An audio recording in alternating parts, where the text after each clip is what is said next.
자리에서 일어나셔서 하나님의 말씀을 함께 듣도록 하겠습니다. 디모데전서 3장 14절로 16절 말씀입니다.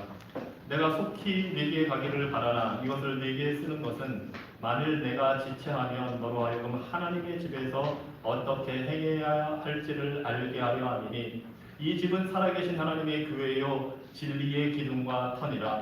크도다 경건의 비밀이여 그렇지 않다 하느니 없도다. 그는 육신으로 나타난 바 되시고 영으로 의롭다 하심을 받으시고 천사들에게 보이시고 만국에서 전파되시고 세상에서 믿음 바 되시고 영광 가운데서 올려주셨느니라. 아멘.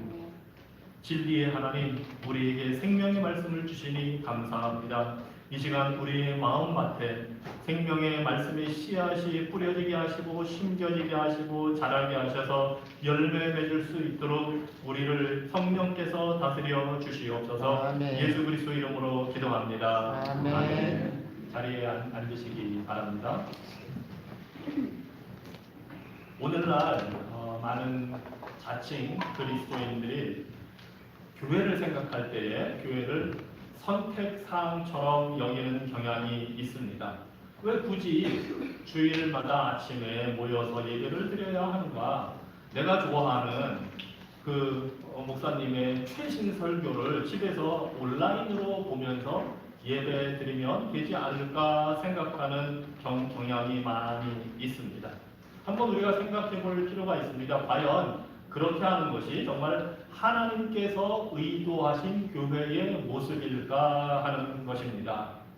아마 특히 코로나를 지나면서 이런 경향이 많이 생겼다고 생각을 합니다. 그때는 어쩔 수 없었죠. 저는 인디애나에 그때 있었는데 인디애나는 주가 달라서 그렇게 통제가 심하지는 않았습니다. 그래서 일정 거리를 두기만 하면 교회에 충분히 모여서 예배할 수 있도록 했었는데 일리노이에 와보니 상황이 많이 다르다는 사실을 제가 깨달은 적이 있습니다. 어떤 현실적인 이유로 그럴 수는 있지만 과연 우리가 계속해서 그렇게 신앙생활을 그냥 집에서 혼자 예배드리는 것으로 만족하는 것이 과연 교회의 모습일까 하는 것을 우리가 생각해 볼 필요가 있습니다. 왜냐하면 성경은 교회에 대해서 우리가 생각하는 것 이상으로 훨씬 더 높은 가치를 부여하기 때문입니다. 바로 예수 그리스도께서 교회를 세우셨고 교회를 위하여 죽으셨으며 교회와 자신을 동일하게 여기시기 때문입니다.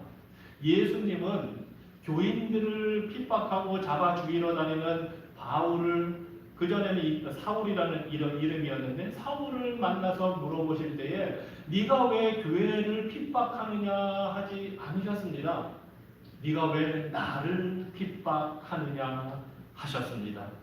그래서 이 교회라는 것은 단순히 사람들이 모인 조직과 모여서 행하는 일들이 아니라 바로 예수 그리스도 자신과 동일시되는 높은 가치를 지닌 모임입니다. 그리고 또 예수님은 교회를 일컬어서 자신은 신부라고 하십니다. 여러분, 우리 모두는 예수 그리스도의 신부로서 마지막 날에 예수께서 오셔서 모든 것을 회복하시고 심판하신 후에 우리 모두를 천국으로 들이시면 어린 양의 혼인 잔치를 행하겠다고 하십니다. 즉 혼인식, 결혼식 잔치를 열어서 우리를 예수님의 신부로 맞아들인다고 하십니다. 그뿐만이 아닙니다. 이미 예수님이 교회를 당신과 동일시하시고 교회를 일컬어 나의 몸이다 이렇게 부르십니다. 교회는 우리가 그냥 생각하고 교회는 그냥 그런 거구나 하고 생각하고 넘어갈 만한 그러한 존재가 아닙니다.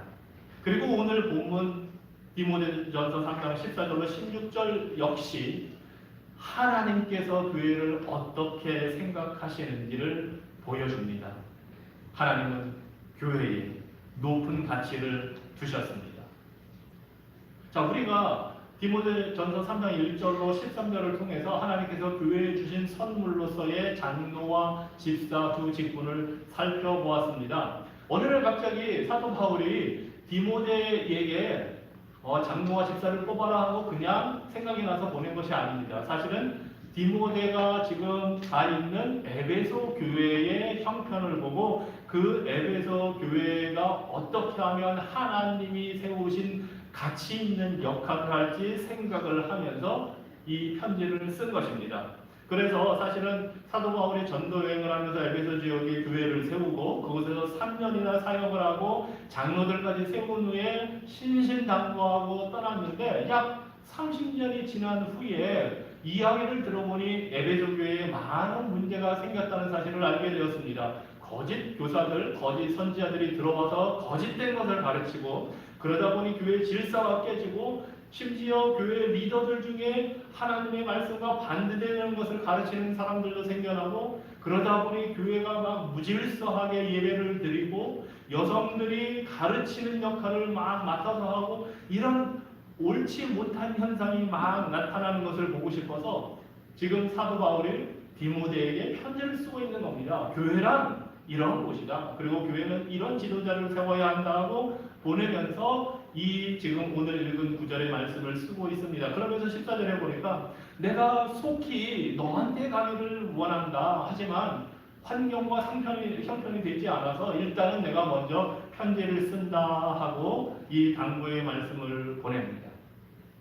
아주 간단한 구절이지만 이 구절을 통해서도 하나님께서 교회를 얼마나 귀하게 여기시는지 하나님의 놀라운 섭리를 우리가 볼 수 있습니다.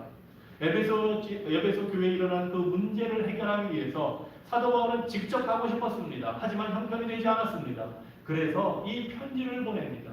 그 편지를 통해서 에베소 교회에 하나님께서 원하시는 뜻을 전달했을 뿐만 아니라 2000년 후 우리에게도 하나님이 원하시는 교회의 모습이 무엇인지를 우리에게 알려주고 있습니다.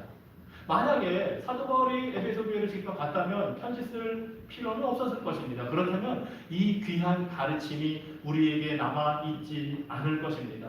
그러니 때로는 사도 바울이 원하는 대로 하지 못해도 모든 형편이 원하는 대로 풀리지 않아도 하나님 그 모든 상황을 통해서 섭리하시고 주위에 세우신 교회에 심지어 하나님은 바울로부터 2000년 이상을 내어다 보시면서 교회가 유익할 수 있도록 사도 바울이 말씀을 기록하도록 역사를 하십니다. 이것이 하나님이 일하시는 방법입니다. 우리가 볼 때는 당장 우리 교회가 원하는 것이 이루어졌으면 좋겠지만 당장 우리가 생각하는 부흥이 일어났으면 좋겠지만 그렇지 않아도 우리는 걱정하거나 염려할 필요가 없습니다. 하나님은 우리에게 닥친 불행한 상황이나 우리가 원치 않는 사태를 통해서도 하나님은 구원의 역사를 이루어 가시고 교회의 유익을 위해 일을 하십니다. 이것이 하나님의 섭리의 역사입니다. 하나님의 선하신 능력과 계획은 항상 주의 교회를 향해 있기 때문에 우리는 우리가 원하는 대로 되지 않는다 할지라도 개인적으로 우리의 인생이 우리가 원하는 대로 되지 않는다 할지라도 공동체적으로 우리 교회가 우리가 생각하는 대로 잘 안 되는 것 같아도 우리는 하나님을 의지하고 안심하고 감사하며 신앙생활을 할 수가 있습니다. 자, 그렇다면 교회란 무엇일까요? 이 14절의 말씀을 통해서 하나님의 섭리를 우리에게 보여주면서 바울은 이제 생생한 표현을 통해서 세 가지로 교회에 대해서 가르쳐 줍니다. 곧 교회는 하나님의 집이다. 그리고 하나님의 교회이다. 또한 진리의 기둥과 터이다 하고 사도 바울에게 가르쳐 줍니다. 첫째로 교회는 하나님의 집이라고 합니다. 여기서 집은 건물을 의미할 수도 있지만 사실은 디모데서나 성경의 다른 곳에서 다 보면 어떻게 번역을 한다면 헬라어 원어를 하나님의 가족 이렇게 번역을 많이 합니다. 즉 하나님의 집이라는 표현은 하나님의 가족이 되었다 하는 것을 의미합니다. 교회는 하나님의 가족입니다. 즉 하나님이 아버지 되시고 예수 그리스도께서 우리의 맏형이 되시고 우리 믿는 자들은 하나님의 자녀들로서 서로 형제 자매가 돼서 하나님의 가족을 구성하게 됩니다. 그래서 고린도후서 6장 18절에서 이렇게 말씀을 하십니다. 너희에게 아버지가 되고 너희는 내게 아들, 딸이 되리라. 전능하신 주의 말씀이니라. 하나님은 우리의 아버지가 되어주시고 우리는 하나님의 아들, 딸이 되고 그래서 우리는 서로에게 형제와 자매가 되는 것입니다. 그뿐만 아니라 로마서 8장 29절에 보면 이렇게 말씀을 합니다. 하나님이 미리 하신 자들을 또한 그 아들의 형상을 본받게 하기 위하여 미리 정하셨으니 이는 그로 많은 형제 중에서 맏아들이 되게 하려 하심이니라. 지금 여기에서는 하나님께서 우리를 구원할 계획을 영원 전에 미리 다 계획하시고 작정하셨는데 누구를 통해서 하시느냐? 바로 예수 그리스도를 통해서 우리를 구원하시는데 그 예수 그리스도가 누구냐? 우리를 구원해서 하나님의 맏아들이 되도록 하셨다 합니다. 즉 예수님은 우리의 맏형이 되는 것입니다. 맏형, 오빠가 되는 것입니다. 그래서 우리는 모두 하나님의 가족입니다. 그리고 이 가족 관계는 이 땅에서뿐만 아니라 이 땅에서 시작이 되지만 영원히 함께 갑니다. 우리는 영원히 형제 자매로 지내게 되는 것입니다. 지금 이 자리에 앉아 있는 우리 모두는 물론 육신적으로는 부부 사이일 수도 있고 부모 사이일 수도 있지만 영적으로 우리 모두는 형제 자매입니다. 그래서 이 사실을 아는 것이 우리가 서로를 어떻게 대해야 하는지를 우리에게 알려줍니다. 우리가 하나님의 가족으로 형제자매 되었으니 우리는 서로를 어떻게 대해야 하겠습니까? 가정에서도 여러분의 남편과 아내, 부모와 자녀를 우리는 믿음의 형제자매로 대할 수가 있습니다. 물론 우리는 부모로 공경하고 또 남편으로 아내로 서로 존중하지만 무엇보다도 신앙 안에서 형제자매임을 기억하시기 바랍니다. 그래서 함께 그리스도를 닮아가고 함께 성화되어가는 하나님의 가족이 되었다는 사실을 기억하시기 바랍니다. 그러니 우리가 서로에게 형제자매라면 남편과 아내 사이에 좀 더 우리는 형제자매로서 그리스도를 위해 함께하는 신앙인으로 대할 수가 있습니다. 너무나 당연하게 내 남편이니까 내 아내니까 잔소리도 좀 더 많이 하고 이렇게 하는 것이 아니라 서로를 믿음 안의 형제자매로 대하는 것, 이것이 바로 하나님의 가족이 되었다는 의미입니다. 우리는 우리 모든 형제자매들과 함께 아버지께 나아가는 자들입니다. 하나님의 가족으로서 교제하는 행복을 누리는 자들입니다. 이것이 바로 교회로 모이는 의미이고 이것이 교회의 가치이고 영광입니다. 그래서 히브리서는 우리에게 모이는 데 힘쓰라 합니다. 히브리서 10장 25절입니다. 어떤 사람들의 습관과 같이 모이기를 중단하지 말고 서로 격려하여 주님의 오실 날이 가까울수록 더욱 모이는 일에 힘씁시다. 우리가 모이는 이유는 서로 교제하고 사귀기 위해서입니다. 형제자매가 되었으니 함께 사귀자, 함께 교제하자 하는 것입니다. 그리고 사도 요한은 이 진리를 요한일서 1장 3절에서 또 이렇게 말합니다. 우리가 보고 들은 바를 너희에게도 전함은 너희로 우리와 사귐이 있게 하려 함이니 우리의 사귐은 아버지와 그의 아들 예수 그리스도와 함께함이라. 우리가 형제자매로 하나님의 가족으로 서로 사귈 때에 이것은 단지 우리 사이에서만 일어나는 일이 아니라 우리 하나님 아버지와 그리고 우리 예수 그리스도와 함께 교제하고 사귀는 것임을 지금 알려주고 있습니다. 그래서 우리 성도의 교제는 삼위일체 하나님과의 교제와 사귐을 반영합니다. 성령의 역사하심을 통해서 믿는 자들이 모인 이 교회는 예수님과 연합하게 되고 하나님 아버지와 함께하는 모임입니다. 성령의 교통하심을 통해서 영이신 성부 하나님, 지금 하늘 보좌에 계신 성자 하나님과 함께 교제를 나누는 놀라운 삼위일체의 행복에 참여하게 되는 것이 하나님의 가족된 교회입니다. 그래서 어떤 목사님이 아주 이런 훌륭한 표현을 했습니다. 하나님의 가족 사이에는 관계의 삼각형이 있다 합니다. 한번 삼각형을 생각해 보십시오. 삼각형. 꼭대기에는 하나님이 계십니다. 아버지, 하나님 아버지와 맏형이신 예수 그리스도께서 계시고 이 양쪽 아래 꼭지점에는 믿는 자들이 있습니다. 우리가 하나님께 가까이 나아갈 때에 우리 믿는 자들의 사이도 더 가까워지는 겁니다. 하나님으로부터 멀리 있을수록 우리 사이도 멀어질 뿐입니다. 그래서 형제 자매된 성도들 간의 관계가 친밀한지를 보면 하나님과의 관계도 친밀한지 아닌지를 알 수 있습니다. 하나님과의 관계가 친밀할수록 하나님께서 가까이 성도가 갈수록 우리 성도 간의 관계도 친밀해집니다. 그러니 무엇보다 하나님과의 친밀한 관계를 위해서 힘쓰십시오. 말씀을 읽고 듣고 공부하고 묵상하며 말씀으로 기도할 때에 그러한 친밀한 관계가 이루어집니다. 하나님과 친밀해질수록 형제 자매를 어떻게 대해야 하는지 더 잘 알게 됩니다. 하나님을 친밀하게 알수록 하나님을 더 사랑하게 되고 성도를 내 몸과 같이 사랑하게 됩니다. 지금 이 자리에 앉아있는 여러분 주변에 앉아있는 우리 모두 서로에게 형제자매입니다. 우리는 서로를 지금 어떻게 생각하고 대하고 있습니까? 우리가 누리는 이 관계가 하나님 아버지와의 관계를 반영하고 있습니까?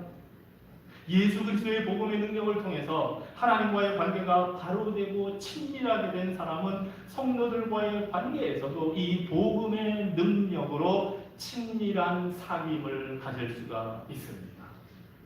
이것이 하나님의 가족으로서의 교회입니다. 두 번째로 사도 바울은 교회가 살아계신 하나님의 교회라고 합니다. 교회는 목사나 장로나 또는 어느 특정인의 소유가 아닙니다. 어떤 사람이 교회를 시작하고 개척을 했다 하더라도 교회는 하나님의 소유입니다. 하나님이 주인이십니다. 그리고 사실 이 사실이 우리에게 큰 위로를 줍니다. 우리가 인간적인 방법으로 모이려고 노력하고 인간적인 방법으로 교회를 이루어가지 않아도 하나님의 것이니 하나님의 교회이니 하나님은 하나님의 방법대로 이루신다는 사실을 우리가 믿고 안심할 수가 있습니다. 하나님이 교회를 세우시는 방법은 이미 우리가 사도행전을 통해서 보고 있습니다. 오순절에 성령을 부어주셔서 사도들과 선지자들의 복음 증거를 통해서 듣는 자들에게 성령이 역사해 그들이 찔림을 받고 회개하고 예수 그리스도를 구주로 고백하고 믿고 세례를 받음으로 교회가 세워졌습니다. 그리고 그렇게 모인 성도들은 사도들의 가르침에 전념합니다. 말씀을 배우는 일에 전념하고 기도에 전념하고 서로의 필요를 채우기에 돕는 일에 전념하고 함께 모여 교제하는 일에 전념했습니다. 바로 그러할 때에 하나님께서 믿는 자들을 더해 주셨다 합니다. 하나님은 2000년 동안 이 동일한 방법으로 교회를 세우시고 하나님의 나라를 확장해 가십니다. 이 2000년 동안에 많은 사람들이 인간적인 방법으로 교회를 세우려 했습니다. 하지만 하나님의 방법은 변함이 없고 하나님의 방법은 인간의 방법을 압도합니다. 그리고 그 하나님의 방법대로 따를 때에 하나님은 교회를 든든하게 세워가십니다. 우리가 그래서 이 디모데서를 통해서 교회 리더들, 지도자들, 장로와 집사를 어떤 기초로 세워야 하는지를 배울 것입니다. 그것이 바로 하나님의 방법이기 때문입니다.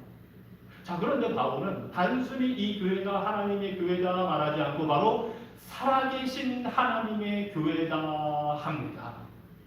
교회는 죽은 신의 교회가 아니고 거짓된 신의 교회가 아니고 우상의 교회가 아니라 바로 살아계신 하나님의 교회라고 합니다. 아멘. 우리 하나님은 살아계신 분입니다. 이것이 구약의 가르침이고 신약의 가르침입니다. 특별히 바울이 이 편지를 디모데, 에베소에 있는 에베소 교회를 지금 담당하고 있는 디모데에게 보냈을 때 특별히 살아계신 하나님이라고 칭한 데에는 놀라운 의미가 있습니다. 당시 이 에베소라는 지역은 그리스의 많은 신들을 섬기는 지역입니다. 특히 아르테미스 여신을 섬기고 있었습니다. 이 아르테미스라는 여신은 풍요와 가산과 보호를 보장해 준다고 믿는 사람들이 믿고 있는 신이었습니다. 그리고 그 당시는 한 신만 섬기는 것이 아니라 다신론 사회이기 때문에 세상의 모든 좋다는 신은 다 섬기는 사회였습니다. 그래서 에베소 사람들은 이 아르테미스 여신뿐만 아니라 권위와 하늘을 다스리는 제우스 신도 섬겼고, 병을 고쳐준다는 이시스라는 신, 이집트에서 건너온 신도 섬기고, 세라피스라는 신도 섬깁니다. 우리가 그리스 로마 신화를 보면 적어도 12신이 거기에 있는데 이 모든 신들을, 아니 그것보다 더 많은 신들을 섬깁니다. 물론 로마의 정치적인 권력을 쥐고 있는 로마 황제도 신이라고 섬깁니다. 그리고 그 황제를 주라고 고백을 합니다. 이것이 바로 에베소 교회가 있는 그 지역의 영적인 현실이었습니다. 바로 그러한 에베소 교회를 향해 교회는 살아계신 하나님의 교회라고 사도 바울이 못을 받고 있는 겁니다. 세상에 그렇게 많은 신들이 있지만 그 신들은 다 가짜다, 거짓이다. 오직 하나님만이 살아계신 유일한 참신이다 하고 알려주고 있는 것입니다. 2000년 전뿐만이 아닙니다. 오늘날에도 이 세상은 온갖 종류의 신으로 가득 차 있습니다.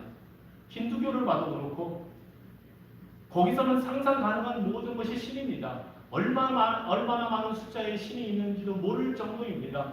그래서 힌두교인들은 예수님을 신으로 받아들이는데 아무 거리낌이 없습니다. 왜냐하면 예수님도 한 종류의 신이라고 생각하고 이 신도 믿으면 우리에게 얼마나 큰 도움이 될까 믿기 때문입니다. 그런데 이런 신들만이 거짓 우상, 거짓 신이 아닙니다. 오늘날 이 현대 사회를 다스리고 있는 신은 그러한 종교의 신들뿐만 아니라 물질과 돈과 명예와 권력과 쾌락과 이데올로기, 사상, 문화, 정치, 이 모든 것들이 신이 됩니다. 즉 사람들이 의지하고 붙들고 있는 것, 그거 없으면 불안해서 살 수 없다고 생각하는 그 모든 것들이 바로 우상입니다. 사실 우리는 그 고대인들을 보면 아니 어떻게 제우스를 섬기지? 얼마나 미개할까 생각하지만 사실은 현대인들도 그 고대인들과 별로 다르지 않습니다. 우리가 살아가는 이 현대사회도 온갖 우상과 거짓 신으로 가득 차 있습니다.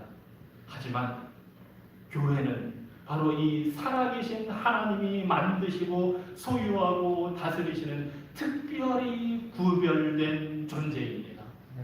우리 하나님은 살아계시고 영원하시고 불멸하셔서 택한 교회를 영원히 붙드시고 지키시는 분입니다. 이 살아계신 하나님은 생명의 근원이시기 때문에 그리스도를 믿는 모든 자들에게 생명을 주셔서 이 성도들이 모인 교회가 살아 역사하도록 하시는 분입니다. 그 하나님은 단순히 이름으로만 있는 분이 아니라 오늘도 살아 역사하시고 다스리시는 분입니다. 아멘. 그러니 교회가 약해 보일 때에도 하나님이 여전히 교회의 주인이십니다. 교회가 박해와 고난을 당할 때에도 위기와 혼란을 겪을 때에도 살아계신 하나님께서 주의 교회를 붙들고 계십니다. 하나님이 살아계신 그 하나님을 믿는 우리 모두는 하나님이 살아계신 성전입니다. 그래서 고린도후서 6장 16절에서 이렇게 말씀을 합니다.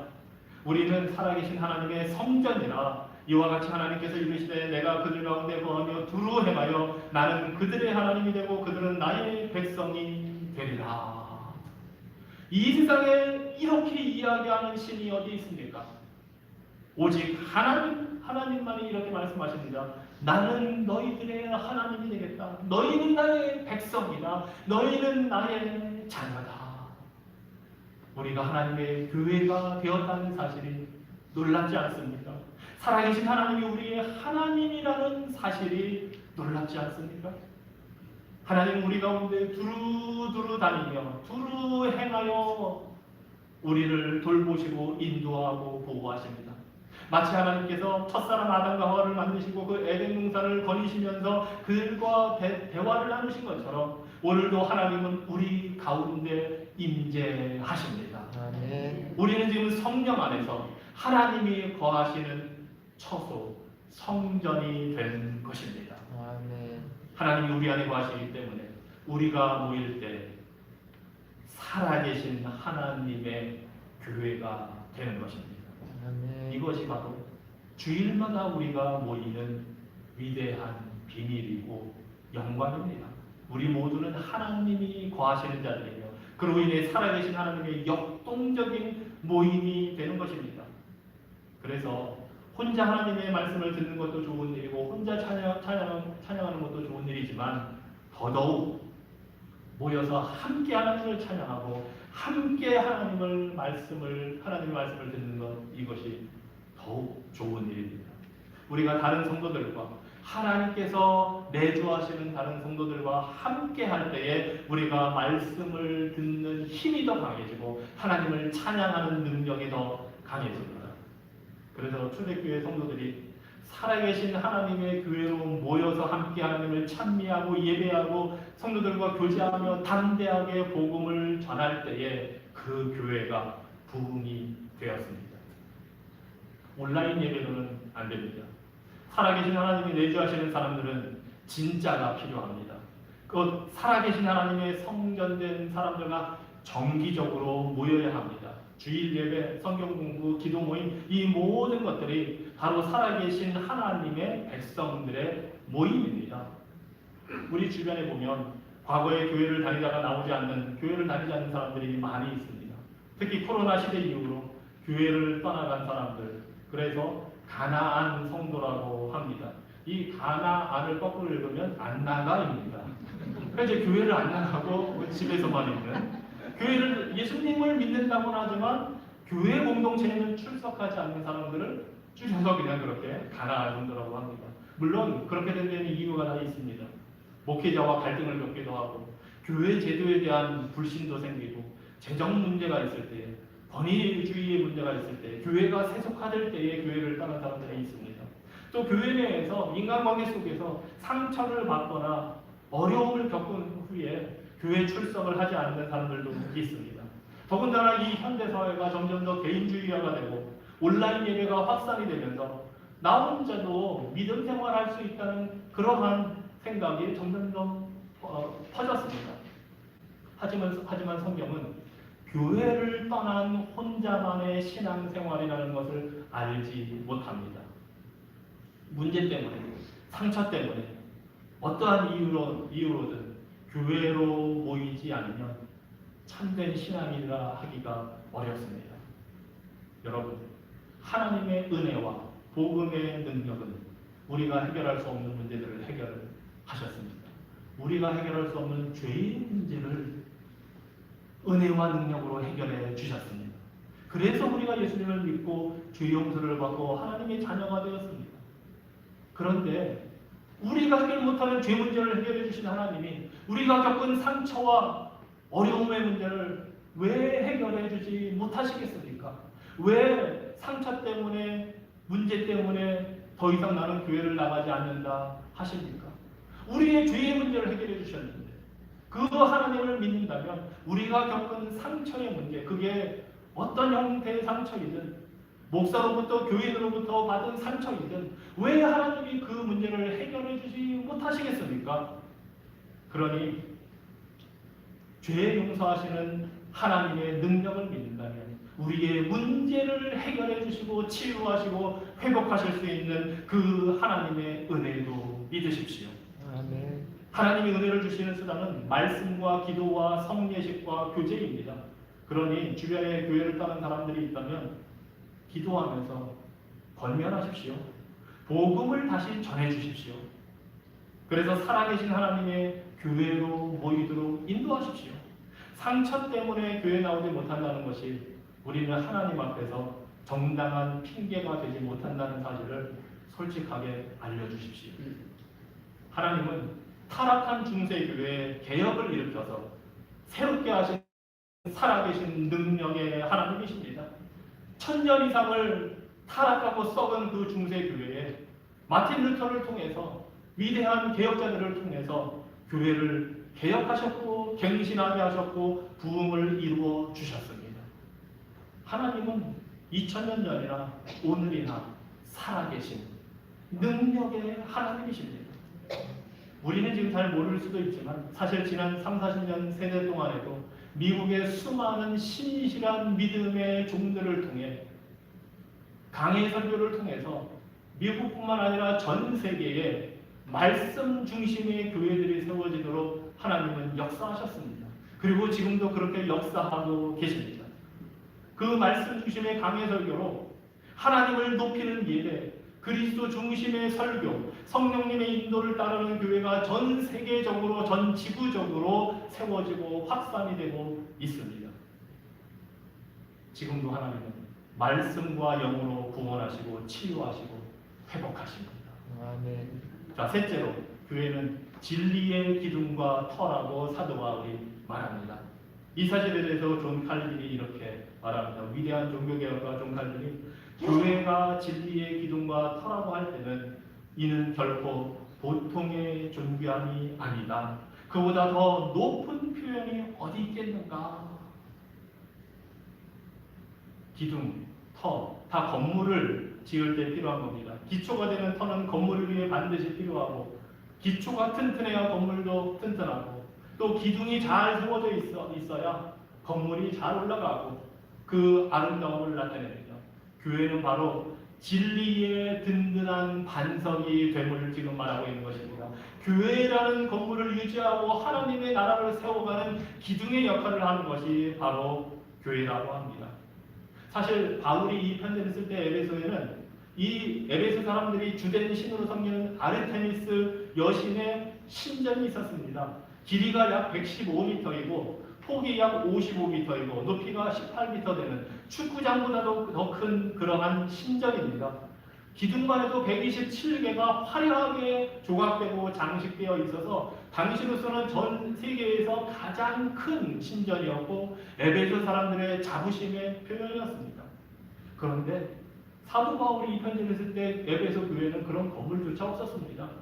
하지만 살아계신 하나님의 가족으로서의 교회는 그 눈에 보이는 에베소의 신전보다 훨씬 더 고귀한 사명을 가졌다는 사실을 교회가 바로 진리의 기둥과 터라는 사실로 알려지고 있습니다. 교회는 기둥으로서 진리를 떠받습니다. 물론 그 진리는 하나님께로부터 나옵니다. 진리의 근원은 교회가 아니라 하나님이십니다. 하지만 교회가 하나님의 말씀에 충실할 때에 교회는 이 세상에서 하나님의 진리의 기둥과 터가 됩니다. 이것이 교회에 주어진 막중한 사명입니다. 믿는 자들의 모임은 하나님께서 그리스도를 통해 계시하신 이 진리를 이 세상에서 떠받치고 지탱하도록 부름을 받은 것입니다. 그래서 예수님은 교회가 진리의 기둥과 터 역할을 잘 할 수 있도록 요한복음 17장 17절에서 이렇게 말씀을 하십니다. 그들을 진리로 거룩하게 하옵소서. 아버지의 말씀은 진리입니다. 아멘. 하나님의 말씀이 우리의 진리이고 그 진리를 붙들고 나아가는 것이 우리 교회의 사명입니다.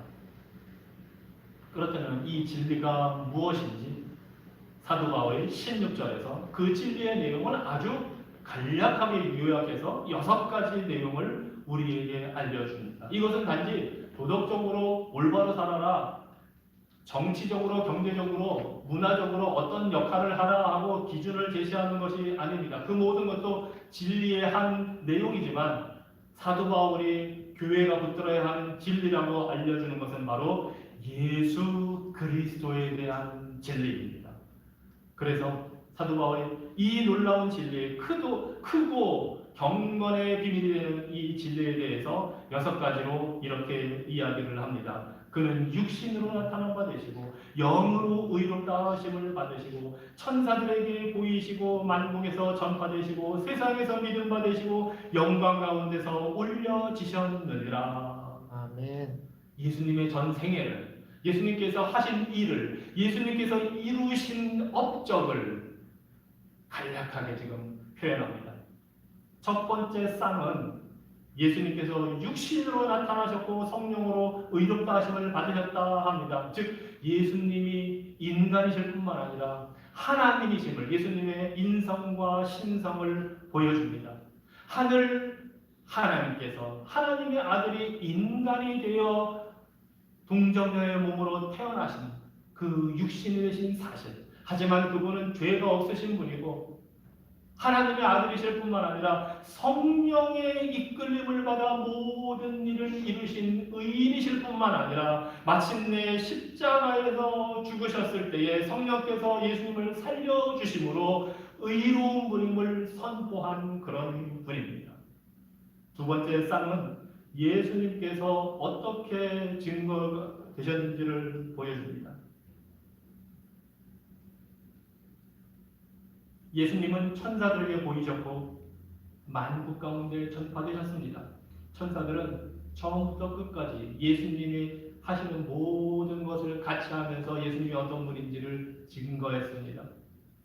뿐만 아니라 예수님을 목격하고 따라다니던 제자들이 예수님의 증인이 되었습니다.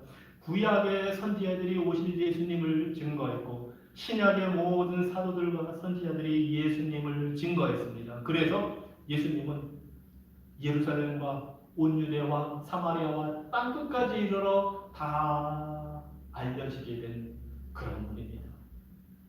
인간이실 뿐만 아니라 하나님이시고 의인이실 뿐만 아니라 우리의 죄를 대속하신 분임이 온 땅에 알려지게 되었습니다. 그래서 마지막 쌍을 보면 예수님은 세상에서 믿음 받으셨고 영광 가운데 올려지셨습니다. 복음이 예수님에 대한 증거가 다 퍼지자 많은 사람들이 예수님을 믿었습니다. 즉 예수님을 구주로 영접했습니다.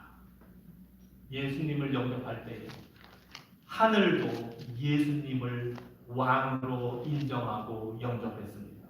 그래서 예수님이 부활하신 후에 승천하셔서 하늘 보좌에 계실 뿐만 아니라 지금은 하늘 보좌에서 우리를 다스리고 계시고 장차 다시 오셔서 이 세상을 심판하시고 회복하실 분으로 왕으로 영접받아 계십니다. 이 위대한 그리스도가 교회를 붙들고 있는 진리이고 우리가 믿는 진리이고 경건한 삶을 가능하게 하는 원동력이고 우리가 교회에서 서로를 어떻게 대해야 하는지 알려주는 가르침이 됩니다. 여러분, 이 진리를 믿는 여러분들, 그 진리가 여러분의 삶과 대화에 어떻게 나타납니까? 우리는 진리의 복음과 예수 그리스도를 전하는 자입니까? 아니면 이 세상의 문화나 정치 평론, 뉴스를 전하는 자입니까? 복음이 우리의 대화를 변화시키고 우리의 삶을 변화시켜서 하나님의 진리의 관점으로 바뀐 그 가치관과 생각을 사람들에게 나타내고 있습니까? 아니면 여전히 이 세상의 소리를 그대로 여과 없이 다른 사람들에게 전하고 있습니까?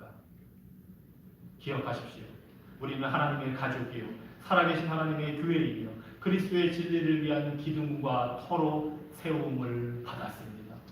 진리이신 예수 그리스도를 증거하도록 세움을 받았습니다. 이 사명을 신실하게 감당하라고 주님이 우리를 부르십니다. 기도하겠습니다.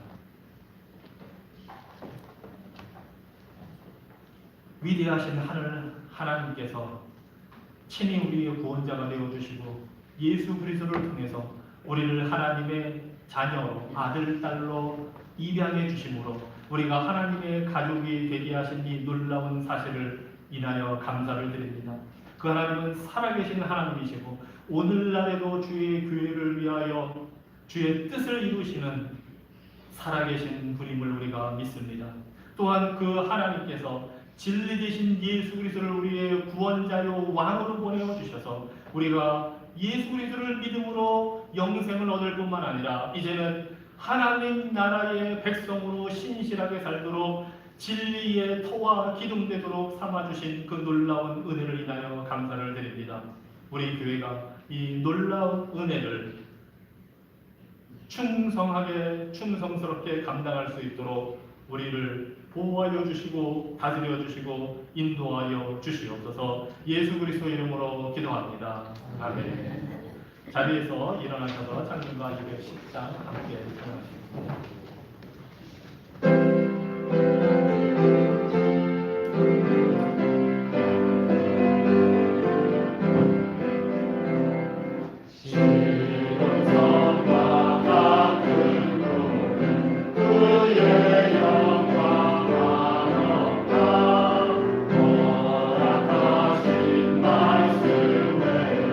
주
사망이나 생명이나 천사들이나 권세자들이나 현재일이나 장래일이나 능력이나 높음이나 깊음이나 다른 어떤 피조물이라도 우리를 우리 주 그리스도 예수 안에 있는 하나님의 사랑에서 끊을 수 없으리라. 아멘. 이제는 우리 구주 예수 그리스도의 은혜와 하나님 아버지의 무한하신 사랑과 성령의 교통하심이 살아계신 하나님의 가족 되고 진리의 기둥과 터로 세움을 얻고 부름을 받은 교회 위에 성도들 위에 이제부터 영원토록 함께 있을지어다. 아멘.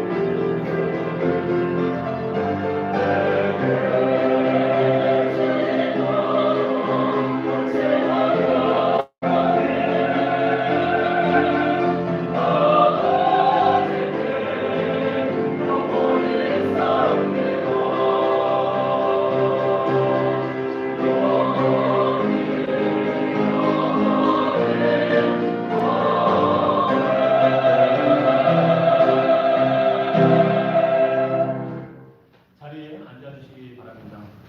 오늘 예배에 함께하신 모든 분들을 주님의 이름으로 환영하고 축복합니다. 친교회에 참여하셔서 함께 식사를 나누시기 바랍니다.